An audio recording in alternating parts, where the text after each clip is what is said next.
मैं डॉक्टर हरिश्चंद्र सहाचार्य हिंदी। प्रिय विद्यार्थियों, आपको पूर्व में सूरदास द्वारा रचित सूरसागर सार से कुछ पदों की व्याख्या बता दी गई थी और आपको बताया जा रहा था कि निर्गुण कौन देश को वासी, मधुकर हंसी समझाए सोहेदे, भूजत साच न हासी, को है जनक जननी को कहत, कौन नारी को दासी, कैसो ब्रन भैस है कैसो कहे रस में अभिलाषी, पाओगे पुनिकियो आपनो जोरे कहेगा गासी, सुनत मौन हुए रहो बावरी, सुर सब मति नासी। और क्या है कि कभी सूरदास जो है वो अपने सूरसागर सार में उद्धृत जो है उसमें उद्धव गोपियों के ज्ञान योग के उपदेश देते हुए निर्गुण निराकार ब्रह्म की भक्ति करने का कहता है। तब गोपियां अपने भोले जोपन है उसके माध्यम से, वाक चातुर्य के माध्यम से निर्गुण ब्रह्म की क्या है बायकाट करती है, उसकी खिल्ली उड़ाती है और उद्धव से पूछती है। गोपियां कहती है कि हे उद्धव, तुम क्या है? निर्गुण ब्रह्म, निर्गुण कौन देश को वासी। क्या कहती है कि वह निर्गुण ब्रह्म किस देश का क्या है निवासी है। हे मधुकर, हमें समझाकर कहो, क्या इसके लिए हम तुम्हें शपथ देती हैं। हम ये बात तुमसे सत्य भाव से पूछती हैं। हम क्या हैं तुम्हारी ऐसे नहीं कर रहे हैं। तुम्हारे द्वारा बताए गए उस निर्गुण ब्रह्म का पिता कौन है, कौन उसकी माता है, कौन है जनक जननी को कहिए, कौन माता है, कौन पिता है, कौन उसकी पत्नी है और कौन उसकी दासी है। उसका रंग और भेष कैसा है, कैसो वर्ण भेष है और कैसा उसका रंग है, कैसा भेष है, तथा वह किसके लिए, उसके लिए किस रस की अभिलाषी है। तो क्या कहता है जनक जननी को कहियत, कौन नारी को दासी, कैसो ब्रन भैस कैसो कहे रस में अभिलाषी, किस रस का अभिलाषी है। पाओगे पुण्य कियो आपनो जो रे कहे गासी। और क्या कहते हैं, यदि तुम इन प्रश्नों का उत्तर बताने में कोई असत्य बात कहोगे तो अपने किए कर्म का फल भोगोगे।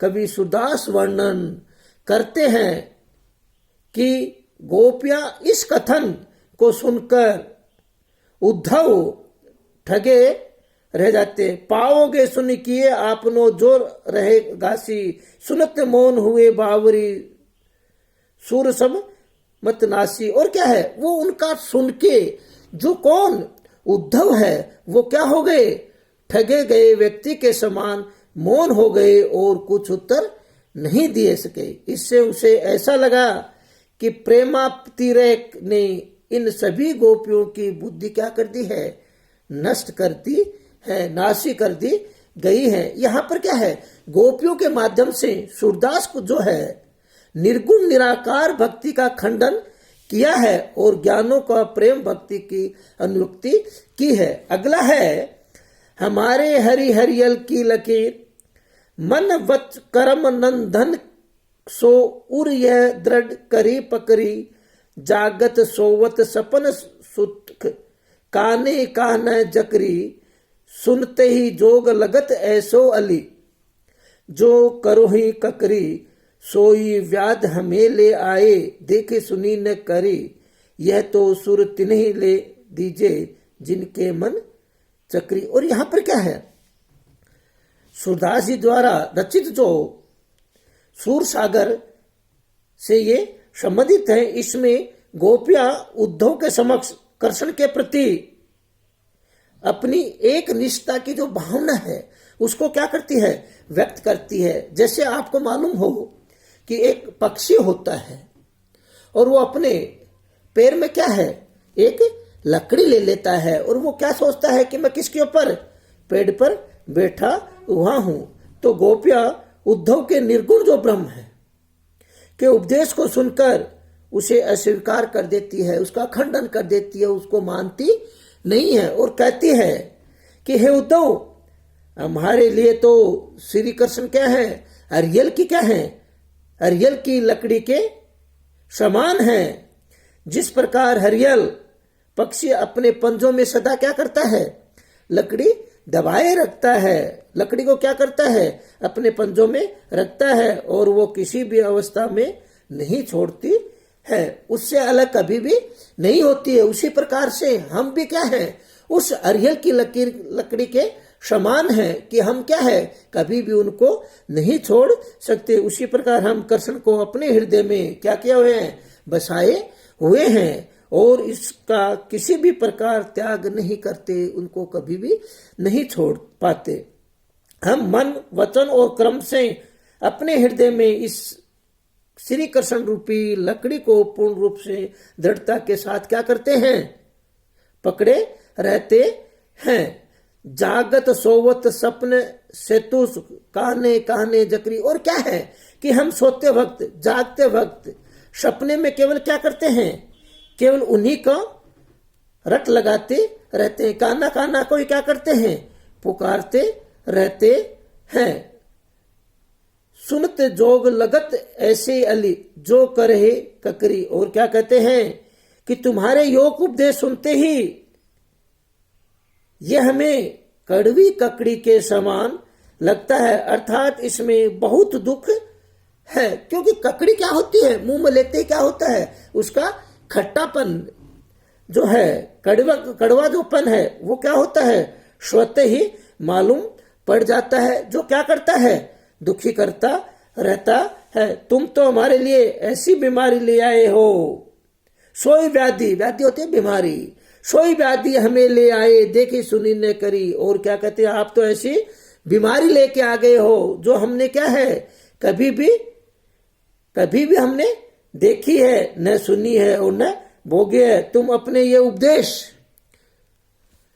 ये सो सुर तने ले दीजिए जिनके मन में चक्री। और सूरदास जी कहते हैं कि ये तो क्या है, कौन, लोगों को दो जिनके मन में क्या होती है, चक्री के समान चंचलता रहती है। भाव यह है कि हमारे स्थायी रूप से श्री कृष्ण को हमने क्या कर लिया है, पा लिया है, उसी को हमने क्या कर लिया है, हृदय में लगा लिया है। इसलिए हमारे उपदेश पर ऐसा क्या है, जो प्रभाव है नहीं पड़ेगा। ये किस पर, कि जो लोग चारों ओर क्या करते हैं, घूमते रहते हैं, चक्री के समान चंचल रहते हैं, उन व्यक्तियों पर तो क्या होता है, इसका प्रभाव पड़ सकता है। परंतु हमने तो क्या है, किसको, स्थायी रूप से भगवान श्री कृष्ण को क्या है, मन में लगा लिया, मन में बसा लिया है। और उसका जो उपदेश है, जो आप उपदेश दे रहे हैं, उसका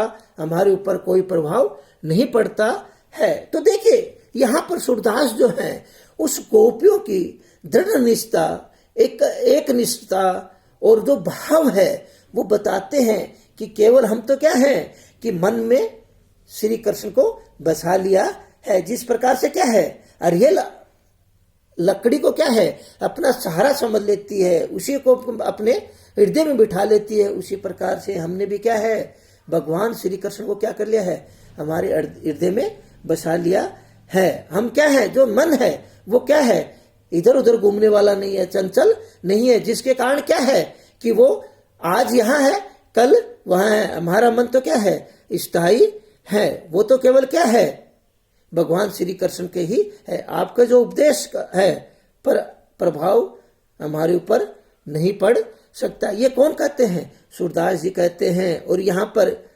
योग जो मार्ग है का तिरस्कार प्रभावशाली ढंग से गोपियों ने उद्धव को किया है। और सूरदास जी यहाँ पर सूक्ष्म जो निरीक्षण है, प्रकृति निरीक्षण है, उसको भी क्या है, स्पष्ट रूप से बताया गया है। यहां पर देखिए कि सूरदास ने श्री कृष्ण को और गोपियों का जो एक निष्ठा है, घनिष्ठता है, प्रेम है, सगुण जो है, उसको क्या किया है, महत्व दिया गया है। देखिए ये व्याख्या 2 साल से लगातार आ रही है। दोनों जो है महत्वपूर्ण व्याख्या है। आप इसको क्या है, निर्गुण गौण देश को बासी, हरियल की हम लकड़ी, ये दोनों जो हैं बहुत महत्वपूर्ण है। आप इसको कंठस्थ रूप से क्या कर लीजिए, याद कर लीजिए, भाव इसका ध्यान कर लीजिए। और जो नहीं आता हो वो धीरे धीरे एक एक करके पूछ सकते हैं। पूछने से कोई वो मना नहीं है। अगला जो है व्याख्या वो है उर में माखन चोर गढ़े, वो आपको कल बताया जाएगा। जय हिंद, जय भारत।